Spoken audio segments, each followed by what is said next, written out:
Flint, Colette. man, oh man, it is so good to see you. And also, I am ready for a break. I'm ready for a break. It's weird. Mexico looks a lot like your normal room. I'm not tomorrow. Tomorrow, I'm going on a plane to Mexico. I'm so excited. This will be posted after I'm back from Mexico. But it is tomorrow for me. Hello to people in the future. How Yes. are you doing? I have had an insane day. Like crazy, weird, crazy day. 2 days, I guess. So it started yesterday when my phone screen stopped working, which I'm sorry, we got to get rid of these phones. Like, They were a I'm over it. mistake. They were a It's a huge mistake. mistake. Like, sorry, Steve Jobs. Like, I do have some respect for you, but like, what did you do to us? So yeah, yesterday I broke my phone, which that's like unlocks your entire life. I mean, it even unlocks my car. I have a Tesla, so it's like I had to go find the little card that opens it to go to the store to take my phone to get repaired. So it started then. Uh, Thank you to the fine folks at You Break Fix for quickly taking my phone and saying, yeah, we can fix that 2 hours before you close, and then saying, but tomorrow. Uh, So I had no phone for a while, although I did have a backup phone, which is really cute. I'll put it up for the camera. It's got hearts. Aw. It's really cute. That's my daughter's like non-phone phone. Uh, so that all happened, and it just like sets you off your horse, you know? It's like, Yeah. okay, I guess we're walking today. And then this morning, I get back from taking the daughter to school and discover that my dog has ingested some cannabis. Yeah. Normally not something you find around the house, but we are preparing for some weekend stuff and packing, and it just was in a bag. And the dog is very good at finding any food item, including gummies. So I spent the morning at the vet. She is fine, by the way. We I'm got it so out of her. glad. We got it out of her. I think I caught her like 5 minutes after she got it. Um, so she got a little loopy for a few minutes, but she's okay. Please, everybody, if you have a dog and you have cannabis around just keep Don't those as ever, separate as yeah. possible. Keep them locked up, which I normally do because I have dogs and kids. But shame on me. But yeah, it's just been a day. It has been. It's been a day of incidents. Yeah. So I'm gonna do a thing. I'm gonna say, uh, what was really challenging for you after you found your dog How dare you? like that? What was really challenging about that? Because you didn't have a phone. It was like a cross section because you also still didn't have your phone. Yeah, and like I had like texting, like I had my phone number, but I didn't have my phone. So like I'd communicate with my wife on WhatsApp, which I hadn't moved over. So now I'm texting from a different method, and she's confused. And like my car doesn't open, so I have to use like this weird key card. What else was challenging? Um, just emotionally, like the panic of like I just murder my dog? Like that was very challenging. Luckily, the vet was like, just bring her in. I think she'll be fine, but bring her in. Yeah. But yeah, challenging. Lots of challenges. But yeah, you're yellifying me Yeah. Yeah. That was the joke. for the So for the listeners. that was my seg into our subject for today. Um, Today we're going to talk about learning from incidents. Clint and I have a lot of experience with learning from incidents. Uh, Clint, how do I want to phrase this? I think I want to do some kind of cue to have you give background on what LFI is or how you came to care about learning from incidents. When did you learn about it? You should don't know this, I don't think. This is well. So when did I learn about like the way we're doing it together and what we're talking about in this podcast, Yeah. that was pretty much when you were like, hey, you just started at Spotify, like come to this training with these amazing people. Like, So you had never heard of like LFI as a concept before that? no, no. Hmm. I knew resilience engineering was on the rise in awareness in our circles. I was trying to keep tabs on that. But for me, 5 Whys was the state of the art at that moment. And I was very much looking for answers. I tell people my first awareness of when that incidents are dangerous was when I was at a company where I joined a postmortem and an executive joked, this is where we find out who gets fired. And that was like, what? No, and I was managing people who had been a part of that incident. I was like, nobody's getting fired. Like, but I had to I didn't know what to do. And we went through this and nobody on my team, but somebody did get fired for that incident. And I just decided then, I'm like, there has to be a better way. Wow. It's so wild, right? Because when you work in, and we talked about this a lot when we were together at Spotify, actually, like when you work in an environment that's so inclusive and blameless and focused on learning and focused on it's easy. It's really easy the longer you spend in there to forget that like there are still places to in this day and age that fire people for causing incidents. Yeah. Yeah. And everybody's at a different place in that journey. And though I think the more you move around, you'll see that everybody has those same problems, but they're in a different place. They need to, experience some shifts, one might say. So we're going to talk about LFI today. What specifically about LFI? Well, we have a question from our commenters on LinkedIn. So the questions are going to be, what are the mental shifts that need to happen to start learning from incidents with a resilience focus? And what are the most impactful practices that you've picked up while doing LFI? And I couldn't think of a better person to help us answer that than our friend from LFI, the LFI community, Alex Elman. So a little bit about Alex. I'll read Alex's bio. Alex was a founding member of the site reliability engineering team at Indeed, where he developed and accelerated the practices of learning from incidents and incident management. Alex is now at Slack, continuing to transform the post-incident process of large software organizations with the goal of helping them cope with ever-increasing complexity and scale. Alex lives in Austin, Texas, with his partner Stephanie and cats Kingsley and Penelope/Penny. Hello. Welcome, Alex. Hi, Clint. Hi, Colette. Thanks for having me. Well, I'm pretty excited today, Alex, to talk with you on this podcast about something I've talked to you about in person before, right? We got this question, and this is a little different than our usual question. Usually we have a forum and people are submitting them to the podcast. I got 2 different questions and comments that immediately turned to some things that we've talked with you about, that I know you've spoken publicly about, around incident analysis. And I was like, let's chat with Alex about incident analysis, one of our favorite things to do. Sorry, are you ready? I'm ready. Let's do it. All right. So these are 2 separate comments. I have lost the identity of the first one. The other one actually comes from a dear friend, Robert Collins, who I know Colette has also worked with, also known as Lifeless. So Hi, from Robert. the anonymous, sorry? I said, hi, Robert.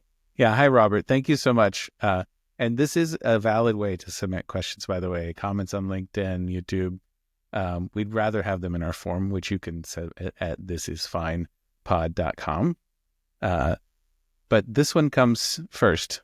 What are the mental shifts that need to happen to start learning from incidents with a resilience focus? So that's my anonymous asker. And then Robert, in a conversation, was saying, what are the most impactful practices that you picked up while doing LFI? So doing this new resilience focused. So take it away, Alex. Tell us a little bit about what that means to you. Yeah, those are great questions. And just being in a place where you can ask those sort of questions kind of is a good sign. It signals that maybe you're ready for that sort of shift. and especially if you're not the only person in your organization asking it. But the way I like to think about what mental shift have to happen is kind of taking an assessment of where you and your organization or team are right now. In the Google SRE book, there's the Mikey Dickerson service reliability pyramid, and that's modeled off of what's called Maslow's hierarchy of needs. And not everyone's familiar with this, but the idea is that to have some of the higher level needs like self-actualization, it needs to be built on a foundation, a stable foundation of things like shelter, food, love, things like that. Similar idea for a practice like learning from incidents. It should be built upon an already stable foundation of something like observability, monitoring practices, incident response.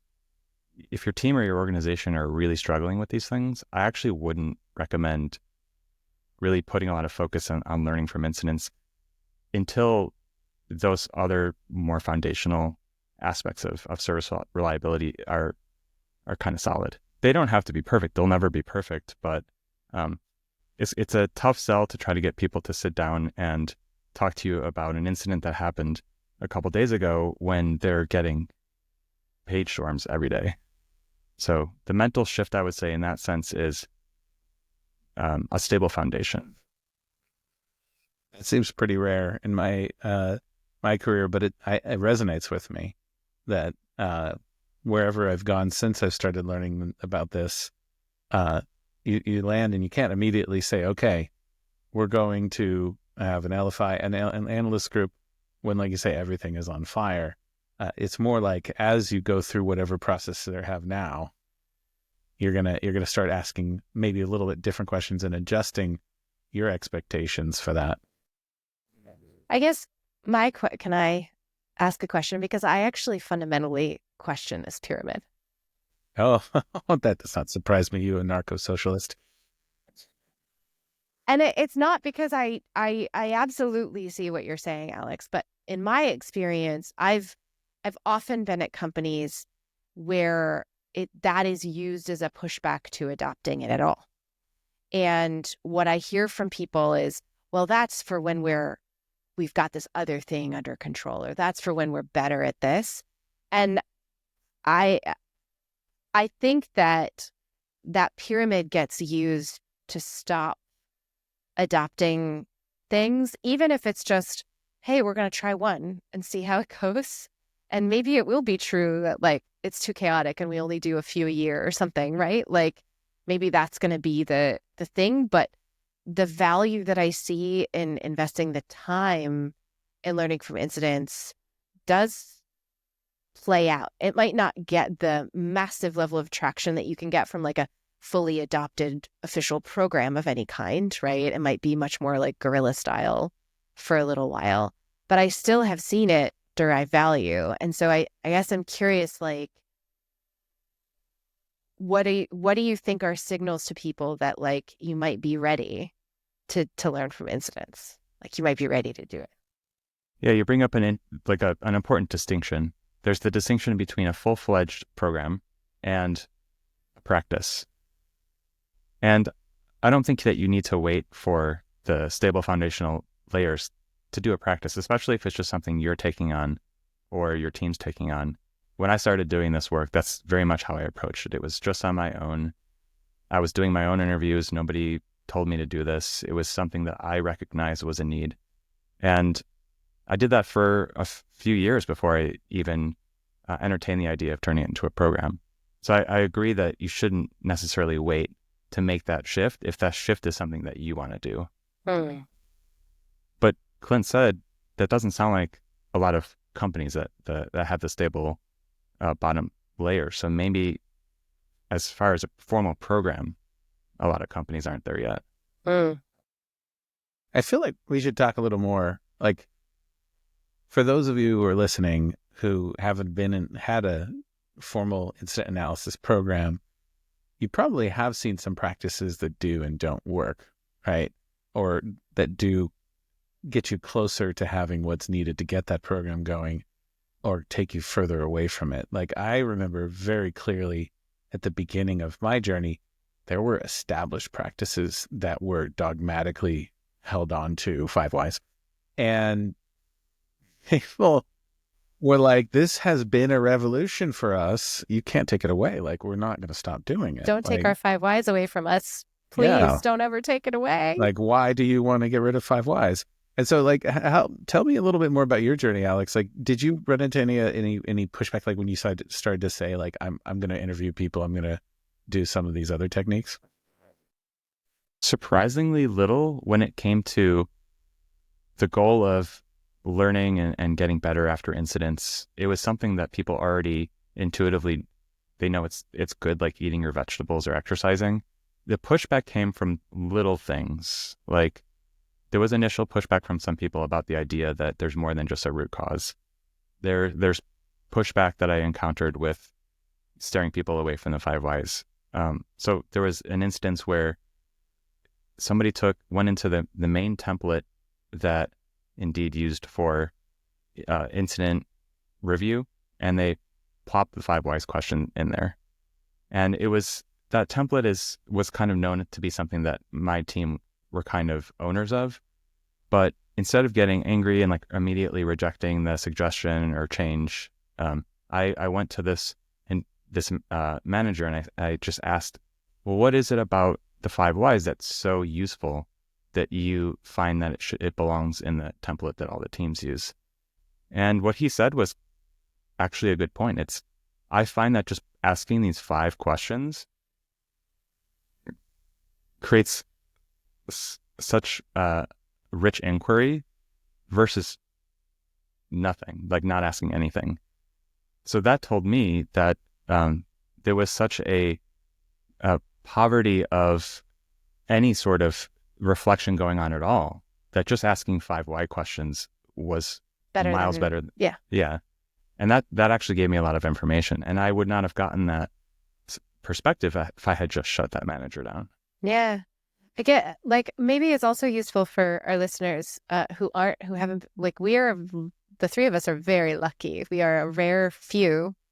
All 3 of us have worked in environments that have had a proper learning from incidents process in place to some degree. Maybe not we didn't have a fully staffed team that only did it where Clint and I were at, but we did practice it. Can you describe, Alex, what the LFI process is and how it's different than the 5 whys? Yeah, the approach that the LFI process takes is it focuses towards helping prepare for the next incident. It's very forward-looking, where the traditional, I would say, very common correction of error or RCA or post-incident process that you see in the software industry is very backwards looking. It's what happened, why did it happen, sometimes who's at fault, and how do we prevent that from happening again. The drawbacks of that approach is that because these are very complex systems, the way that incident played out probably would never happen again. So you're constantly going to where the incident was, where the organization was, and not really critically examining what's going on in the organization, what's going on with the decisions, what's going on with the people involved, and seeing if there's something you can do to prepare for a wide range of incidents that are going to continue to happen. It also acknowledges that incidents are a feature of complex systems, and you can't stop them. You can't go to what's called zero harm, no accidents, no incidents. Very different approach than the traditional RCA process. Yeah. When you do an incident in this way, how do you do it? You start by capturing multiple perspectives, and that's a really important shift. Before I became engaged in this work, I would write the RCAs from a single kind of this omniscient perspective, this all-knowing perspective that tries to get as much information as possible and clinically lay it out so that everyone knows what happens and how to prevent it. But the LFI approach, you don't try to take on that role. And instead, your only job as an analyst is to make sure that a good representative set of perspectives about what happened are captured as fast as possible and weave it together into something that's as close to what happened as you can get, acknowledging that you'll never really be able to describe what happened. Yeah, I really like that part of the process. And in coaching some newcomers to the process, I've noticed that it's a little uncomfortable for them until I help them make one distinction, which is we're just going to do facts, right? Like we're not going to put any opinions in that narrative, right? That was a shift for me. Is RCAs have to have opinions. They have to have at least speculation about why, what the root cause was, right? And Five Whys also wants to have you speculate about the causes. But one of the big things in that process of getting all these perspectives is you just sit and ask people, so what happened?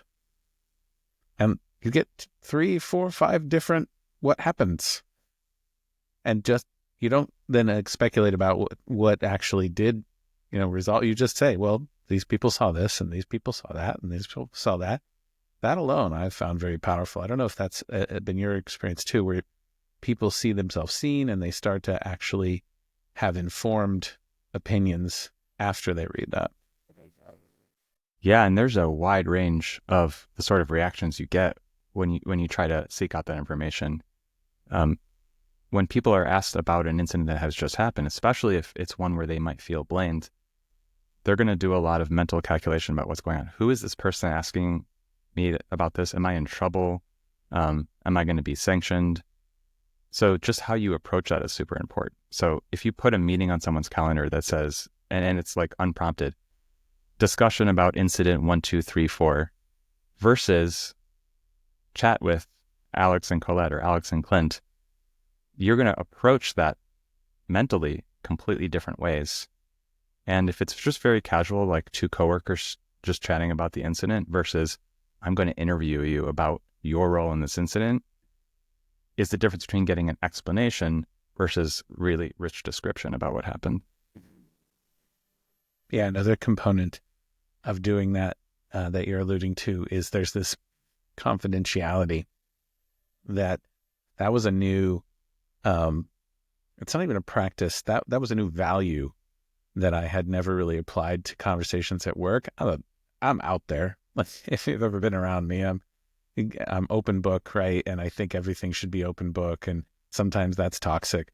But like in this process, being very clear, like this is between you and me. just tell me the story. I'm not going to use your name, right? I'm not going to share people what you said, not even going to quote you unless you say, please quote me. That also is a big shift. And one of those things that once done, you start to feel an emotional weight that you are now carrying around these confidential conversations in your head and in your notes and whatever else you've produced. That feels like then it has to get into the narrative in some form. Yeah, and if you can earn that trust, that reputation will get around and people will be very forthcoming with you if you can build that venue. Yeah. Did you find when you were applying this in the past, did you find that you ended up interviewing some of the same people after a time and that you got more from them? Between different incidents, if that would right. Yeah, that's what I mean. Yeah. Like, can you recall a time when that happened? I think people became more comfortable with the venue as we built up that reputation as a group of analysts, as they saw the impact of maybe how they helped with the incident process. Maybe they went through the process of asking if there was like an unattributed thing they said that could be added. It was then subsequently used in a group learning review and in a write-up, and maybe they really liked that. Maybe they saw a change happen based on something they brought up, and they anonymously were able to influence how the organization worked or how technology changes in the organization. That's a really powerful experience. Be able to, put your trust into someone, maybe describe something that's been really bothering you, and then to see it change, that often doesn't happen through more traditional pathways. Yeah, definitely. That feels like a mental shift, not in you doing the analysis, but this is a mental shift that's required uh, of people being interviewed, right? Like you're trying to help them make that mental shift. Yeah, and I've had people use expletives in these venues. I've had people cry. I've had people talk about others, and you just have to, really build that trust. And over the months and years, people will recognize that nothing bad will come of having shared that with analysts. And I even had a VP once earlier in the process want to see the transcripts, and I said no. I thought it was important to push back on that kind of request, because the minute that someone catches wind that is being shared, you'll have difficult time ever starting up that venue at that company ever again. That's so interesting. Do you know why they asked that? Was it there was something that they were having a hard time understanding, or? No, I think it came from a more kind of innocent place. I think that the style of incident analysis just takes a little longer to produce, the write-up. And it was a higher profile incident, and they were just eager to kind of see some information on it come out early. So they wanted like an early preview. Got it. Makes sense. I'm curious, what was Robert's question again? What are the two impactful? Let me read it again. So it's what are the most impactful practices that you have picked up while doing LFI?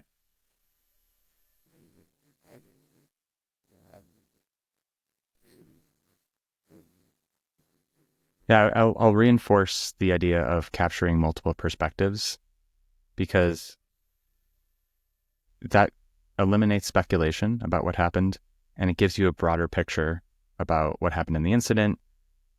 And if you're capturing the perspectives of subject matter experts, you get to share their expertise with others. And some of the most energetic and generative conversations I've seen in the traditional retrospective process are people who have expertise in something debating that technology or that system. It can get really, you can learn a lot just listening to it, and it can get really deep in the weeds. But the only people who are privy to that are the privileged few who are in that venue, listening to them. Maybe it doesn't get recorded. So by getting multiple perspectives, you get different sides of the same story, and you get some of that expertise as well that you can share with others. And that can be really impactful, looking at LFI as a way to enhance people's expertise and help them be better at their job. I think I heard another practice in there. So you're getting the multiple perspectives. One of the things that I've seen and you've spoken about before is the after you've produced process, right? That practice of putting it out there and making sure people come, like and talk about it. And I've actually seen a whole bunch of different practices, like versions of this. Like I know at past place we would like just invite everybody that was interviewed to a meeting, which felt like outing them a little bit. There were other ones where we would just openly, like, we're going to talk about this here. Who wants to come and have one? We've talked about like doing a podcast about the incident. I'm just curious, like, what practices did you use in the past for sharing and helping people get the benefit of all that expertise? Well, the way that we would disseminate it in different ways is through my team had a weekly newsletter where we would summarize all the incidents based on their impact, because that is, I think, the way that a lot of people like to engage with incidents. But we would share in that newsletter some of the deeper insights or things that we learned, or things that other people learned in that newsletter. Another thing that we would do is host brown bag lunches, where we would talk about an incident at a depth that was a little bit further than people would expect because we did all that work of trying to understand what happened. And some of them were really mind-blowing and things that people weren't expecting. They knew of the incident, they had heard about it, maybe they even saw it unfold live, but they didn't really understand underlying details about what happened or what people knew about. How would you structure those brown bags? Was it like very freewheeling conversation, or did you have some kind of facilitation plan beforehand?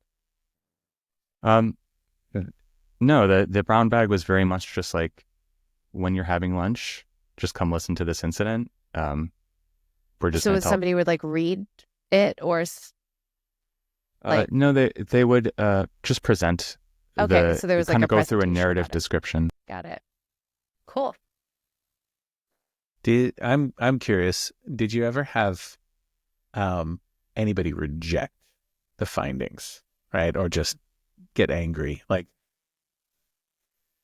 what happened in those? Like, brown bags are great. Like, I think a lot of engineers love that. Like you say, just like while you're eating your lunch, listen. But did you have any arguments during Clint those just times? loves the drama. Sorry, Alex. I'm always the bombs. Got to throw the bombs. That's how you find out how people really feel. Drama is data. Well,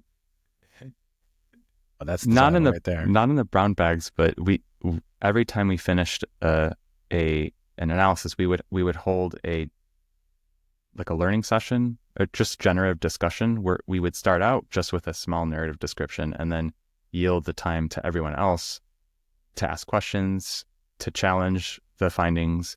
And what we found, which actually ended up not being a great thing, is that nobody was challenging our findings. Like, we almost did too thorough of a job. And what that means is that we spent too much time on it. We should have come out with it or a little earlier and let ourselves be challenged. I think recency is important there, but also the way people challenge you is guiding you in directions that people find valuable, because it's not written for the analyst, it's written for everyone else. And if there's something they're challenging you on, they're hitting on something that's important to them. And that's where we should go deeper with that time that we could save. That resonates with me. I've seen the same thing, and I feel like that's a calibration. We're getting pretty deep in the LFI weeds, by the way. But I think it's important to note that the time spent. This goes back to what you were talking about, Colette. Like, we don't have enough time for this, or we're not ready for this, right? Part of that is because, like, you may have seen this happen, right? Which is like, these reports come out, and you've poured your heart and soul into it. And yeah, there's just like crickets in the room. They're just stunned. Like, oh, wow, they really did talk to everybody, didn't they? Like, it's hard to challenge them. Did you find that your group was able to like calibrate that and find the right level of investment before you brought in the external folks?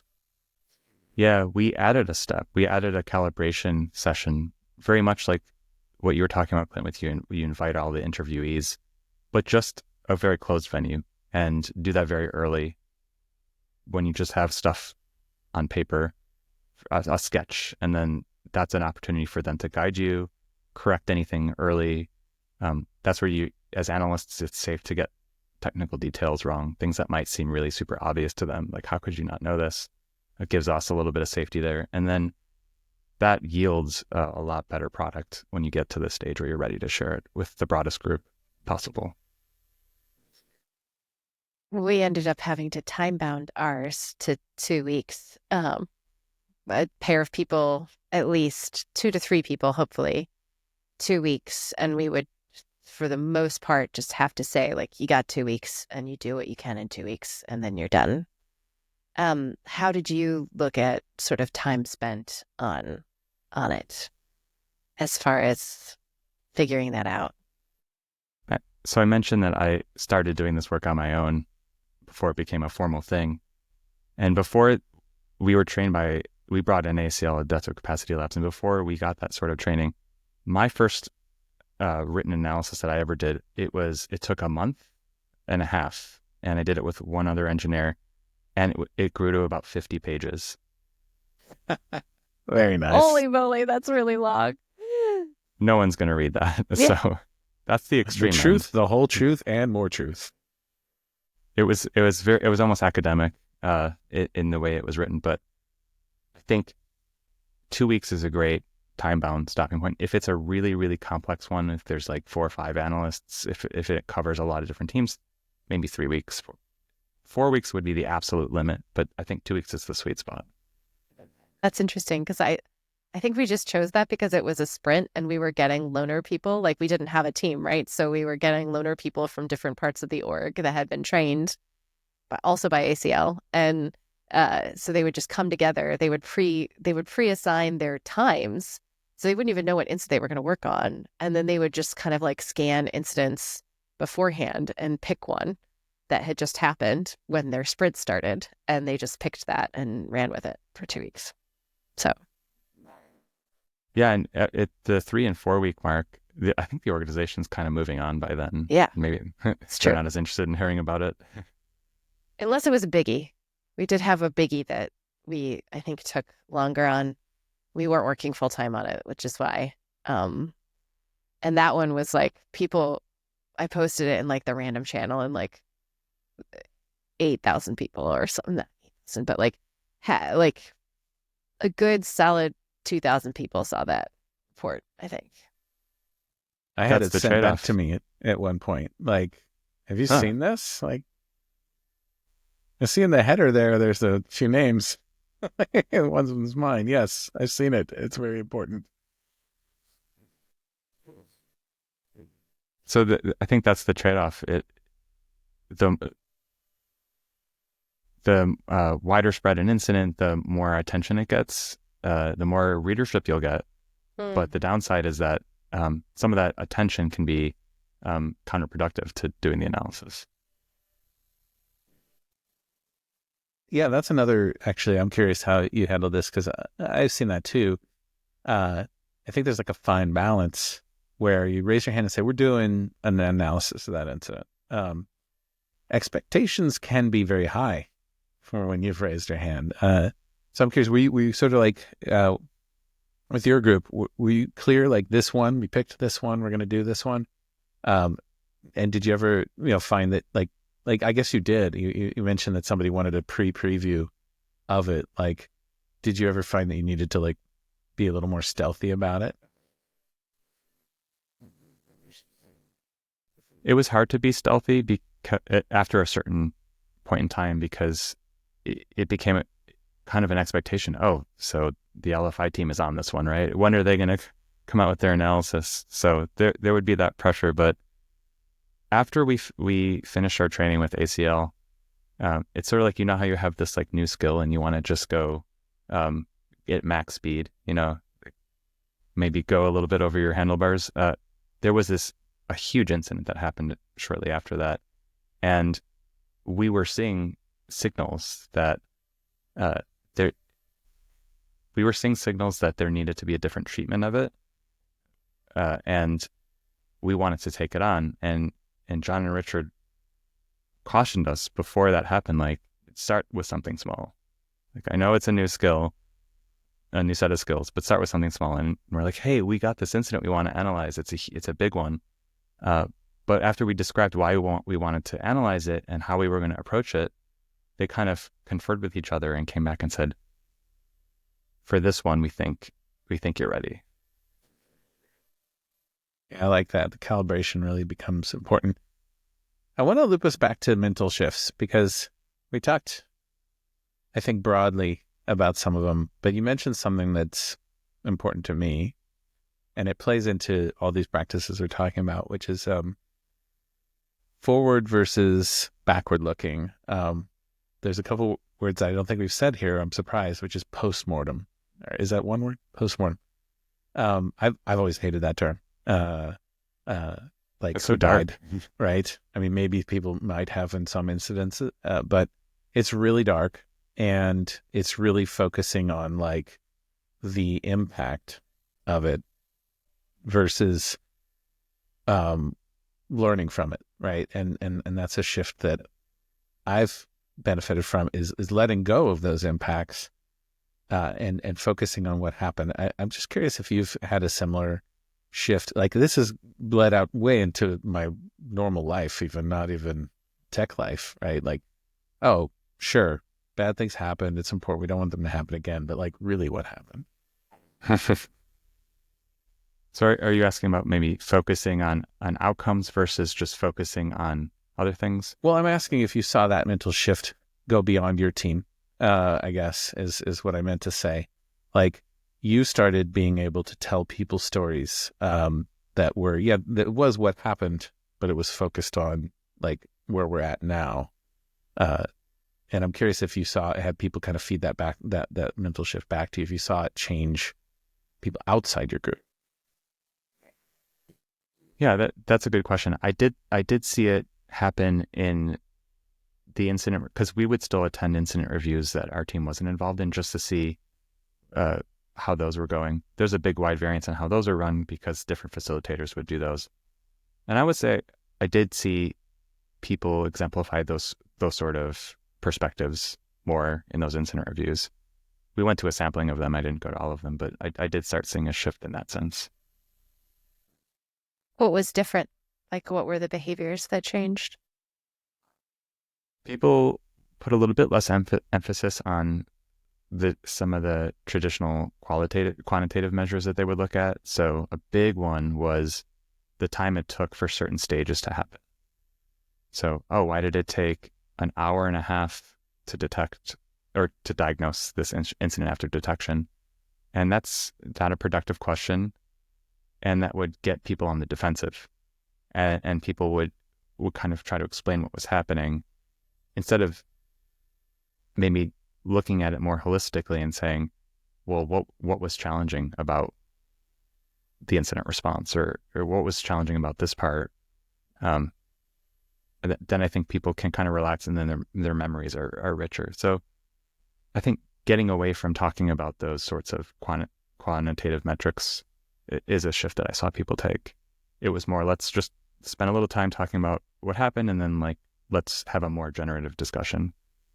Can I just point out that you got away from a why question and asked a how or a what question? And I think that is, I mean, that's certainly Allspaw's, paper on post on why 5 whys, needs to go away. But I do think that getting away from the whys and moving into other sorts of more contextualizing questions is such a cool and interesting shift to see. Why is very amygdala triggering? Why did you do that?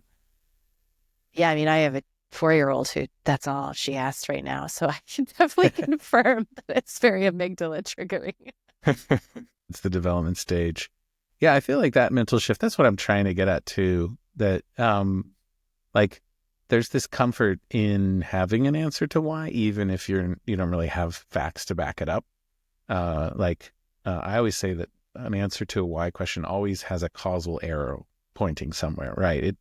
It's always like you can't answer a why question without at least implying a cause.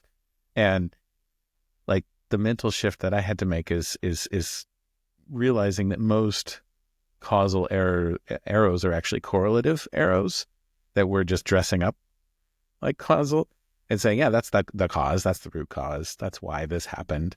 And then we actually follow that all the way down 5 whys.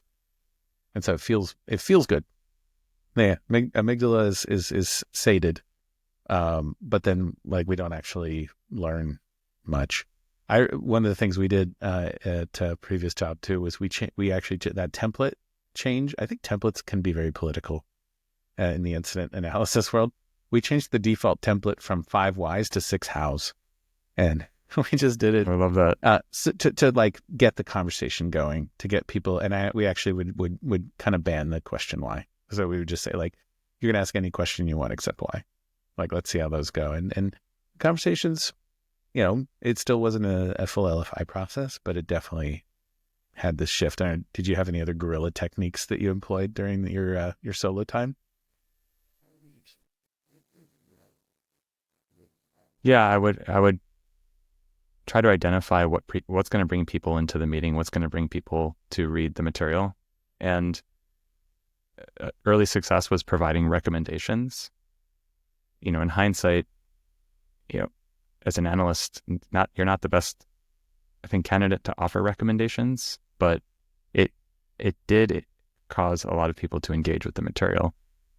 The worst part about offering recommendations is that when you hear, a manager of a team say, "This is great, we're going to do them all," that is not what you want to hear.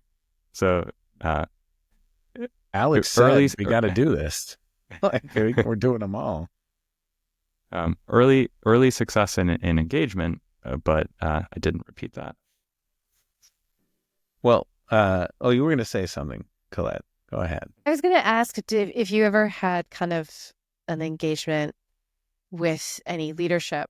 This is like such a hard episode for me not to tell on myself on. But anyways, I was going to ask if you ever had engagement from leadership on your reports, especially this would be like early on, where they like didn't understand, where they were like, but wait, where's the RCA, or where are the recommendations? Like, where are the, like, because I think what I found is like, how do you help people understand what the point of the whole thing is, who have not yet gone through that awareness? Like, is there a way to communicate, I guess, that, or help them with that mind shift if they're just so used to, this is the value that we get from these things is this stuff, right? The action items.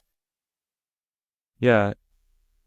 Some of the early criticisms levied at the style of work was that it was too academic. Like, it almost felt like scholarship in a vacuum, which, I mean, it can seem that way, and it could seem like maybe wasting time when time is better spent, engaging in change. But engineering, at least the way I was taught, is very much analysis, design, and then execution. I think the analysis part sometimes is a little bit overlooked in software engineering. I'm just speaking of software engineering, and I think before you go and sometimes engage in change that could take several quarters or several years, I think it is worth stopping and really reflecting on what's going on in the organization, or with the technology, or with the people working on the technology, and spending that extra time before you go and you make those recommendations.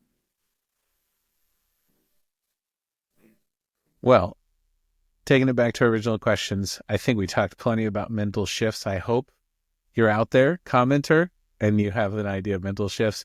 And definitely many practices. I wish we could stack rank them, but I think they're all important, and I don't even think we can enumerate them.